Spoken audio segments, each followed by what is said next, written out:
ಜ್ಞಾನೋಕ್ತಿಗಳು 19ನೇ ಅಧ್ಯಾಯ 17ನೆಯ ವಾಕ್ಯ. ಬಡವರಿಗೆ ದಯೆ ತೋರಿಸುವವನು ಯೆಹೋವನಿಗೆ ಸಾಲ ಕೊಡುವವನು, ಆ ಉಪಕಾರಕ್ಕೆ ಯೆಹೋವನೇ ಪ್ರತ್ಯುಪಕಾರ ಮಾಡುವನು. ಈ ವಾಕ್ಯದಲ್ಲಿ ಬಡವರಿಗೆ ದಯೆ ತೋರಿಸುವವರಾಗಿ ನಾವು ಇರಬೇಕೆಂಬುದಾಗಿ ತಿಳಿಸಿ ನುಡಿದಂಥ ಸಂಗತಿಗಳನ್ನು ವಿವರಿಸಲಾಗಿದೆ. ನೋಡುವಂಥ ಸಮಯದಲ್ಲಿ ವಾಕ್ಯವು ಸ್ಪಷ್ಟವಾಗಿ ಹೇಳುತ್ತದೆ, ಬಡವರಿಗೆ ದಯೆ ತೋರಿಸುವವನು ಯೆಹೋವನಿಗೆ ಸಾಲ ಕೊಡುವವನು, ಆ ಉಪಕಾರಕ್ಕೆ ಯೆಹೋವನೇ ಪ್ರತ್ಯುಪಕಾರ ಮಾಡುವನು ಎಂಬುದಾಗಿ. ಅಂದರೆ ಇಲ್ಲಿ ಗಮನಿಸುವಾಗ ನಾವು ಬಡವರನ್ನ ಅಥವಾ ಒಂದು ಅವಶ್ಯಕತೆಯಲ್ಲಿ, ಒಂದು ಕೊರತೆಯಲ್ಲಿ ಇರುವವರನ್ನ ನೋಡುವಾಗ ಅವರಿಗೆ ನಮ್ಮ ಕೈಯಲ್ಲಿ ಇರುವುದರಿಂದ ಸಹಾಯ ಮಾಡುವಂತ ಸಮಯದಲ್ಲಿ ದೇವರದನ್ನ ನೋಡಿ ಅದನ್ನು ನೀವು ಅವರಿಗೆಲ್ಲ ಬದಲಾಗಿ ತನಗೆ ಮಾಡಿದ್ದೀರಾ ಎಂಬುದಾಗಿ ಸ್ವೀಕರಿಸಿಕೊಂಡು ಆ ಮಾಡಿದಂತ ಉಪಕಾರಕ್ಕೆ ತಕ್ಕಂತ ಪ್ರತ್ಯುಪಕಾರವನ್ನ, ಪ್ರತಿಫಲವನ್ನ ತಾನೇ ಅನುಗ್ರಹಿಸುವವನಾಗಿದ್ದಾನೆ. ಹಾಗಾದರೆ ಕೊರತೆಯಲ್ಲಿರುವವರನ್ನ, ದೀನತೆಯಲ್ಲಿರುವವರನ್ನ, ಬಡತನದಲ್ಲಿರುವವರನ್ನ ದೇವರು ಗಮನಿಸುತ್ತಲೇ ಇರುತ್ತಾರೆ. ಅವರಿಗೆ ಯಾರು ಸಹಾಯ ಮಾಡುವುದಕ್ಕೆ ಕೈ ಚಾಚುತ್ತಾರೋ ಅಂಥವರಿಗೆ ದೇವರು ದಯೆಯನ್ನು ತೋರಿಸಿ ಅವರನ್ನು ಆಶೀರ್ವದಿಸುವಂತೆ, ಇನ್ನೂ ಹೆಚ್ಚಾಗಿ ಅಭಿವೃದ್ಧಿ ಪಡಿಸುವಂತೆ ಕಾರ್ಯಗಳನ್ನ ಮಾಡುತ್ತಾರೆ.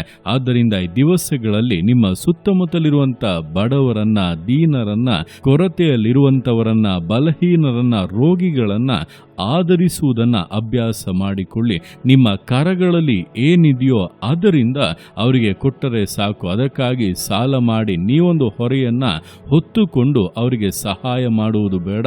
ನಿಮ್ಮಲ್ಲಿ ಇರುವುದರಿಂದ ಸ್ವಲ್ಪವನ್ನ ತೆಗೆದು ಅವರಿಗೆ ಸಹಾಯವಾಗಿ, ಅವರಿಗೊಂದು ಆಶೀರ್ವಾದವಾಗಿ ನೀವು ಬದಲಾಗುವುದಕ್ಕೆ ನಿಮ್ಮನ್ನ ಸಮರ್ಪಿಸಿ ದೇವರಿಗೆ ಮೆಚ್ಚುಗೆಯಾಗಿ ಜೀವಿಸುವುದಾದರೆ ಖಂಡಿತವಾಗಿ ದೇವರು ನಿಮ್ಮ ಜೀವಿತಗಳಲ್ಲಿ ವಿಶೇಷವಾದ ಅದ್ಭುತ ಕಾರ್ಯಗಳನ್ನು ಮಾಡಿ ನಿಮ್ಮನ್ನು ಸಂತೋಷ ಪಡಿಸುವಂತೆ, ನಿಮ್ಮ ಜೀವಿತವನ್ನು ಆಶೀರ್ವದಿಸುವಂತೆ, ಎಲ್ಲಕ್ಕಿಂತಲೂ ಹೆಚ್ಚಾಗಿ ನಿಮ್ಮನ್ನು ನೋಡಿ ಸಂತೋಷ ಪಡುವಂತೆ ವಿಷಯಗಳು ಬದಲಾಗಲಿವೆ. ಕಾರಣ ದೇವರು ತಾನು ಆರಿಸಿಕೊಂಡಂತ ಪ್ರತಿಯೊಬ್ಬೊಬ್ಬರಿಂದ ಎದುರು ನೋಡುವಂತ ಒಂದು ಕಾರ್ಯ ಏನೆಂದರೆ ಅವರು ಮತ್ತೊಬ್ಬರಿಗೆ ಆಶೀರ್ವಾದವಾಗಿರಬೇಕು ಎಂಬುದಾಗಿ.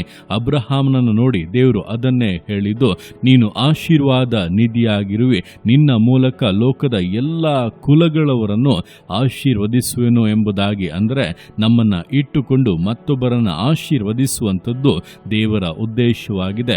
ಆ ಉದ್ದೇಶವನ್ನ ನೆರವೇರಿಸುವಾಗ ಖಂಡಿತ ಅದು ದೇವರಿಗೆ ಸಂತೋಷವನ್ನುಂಟು ಮಾಡುವುದು ಮಾತ್ರವಲ್ಲ, ದೇವರು ನಮ್ಮನ್ನ ಇನ್ನೂ ಉನ್ನತ ಹಂತಗಳಿಗೆ ಏರಿಸುವಂತೆ, ಇನ್ನೂ ಅಭಿವೃದ್ಧಿಯನ್ನುಂಟು ಮಾಡುವಂತೆ, ಇನ್ನೂ ಹೆಚ್ಚಿನ ಜನರಿಗೆ ಆಶೀರ್ವಾದವಾಗಿರುವಂತೆ ವಿಷಯಗಳನ್ನು ಬದಲಾಯಿಸುತ್ತಾರೆ. ಆ ರೀತಿಯಾಗಿ ನಮ್ಮ ಸಂಗಡ ಇದ್ದು ನಮ್ಮನ್ನ ಆಶೀರ್ವದಿಸಿ ಬಲಪಡಿಸಿ ಮತ್ತೊಬ್ಬರಿಗೆ ಆಶೀರ್ವಾದವಾಗಿ ಬದಲಾಯಿಸುವಂತ ದೇವರ ಕರಗಳಲ್ಲಿ ಪೂರ್ಣವಾಗಿ ಸಮರ್ಪಿಸಿ ಆತನ ಇಷ್ಟಗಳನ್ನು ನೆರವೇರಿಸುತ್ತಾ ಸಮರ್ಪಣೆಯಿಂದ, ದೃಢತೆಯಿಂದ, ವಿಧೇಯತೆಯಿಂದ ವಿಶ್ವಾಸ ಜೀವಿತಗಳನ್ನು ಮುನ್ನಡೆಸೋಣ.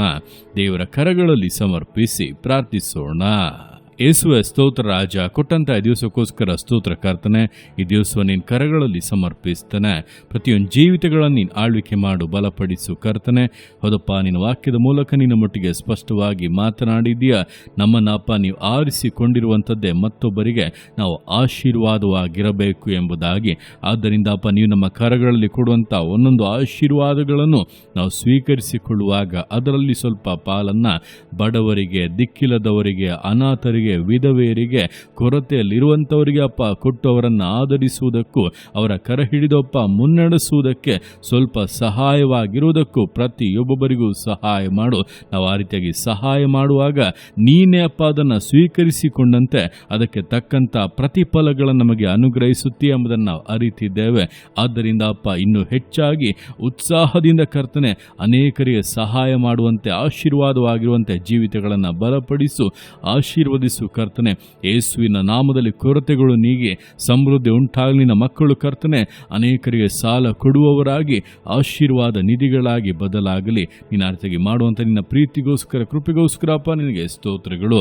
ಪ್ರತಿಯೊಂದು ಜೀವಿತಗಳನ್ನು ಅಪ್ಪ ನಿನ್ನ ಕರಗಳಲ್ಲಿ ಸಮರ್ಪಿಸ್ತಾ ಇದ್ದಾನೆ. ಆಶೀರ್ವದಿಸು, ಮಾನಿಸು, ಘನಪಡಿಸು.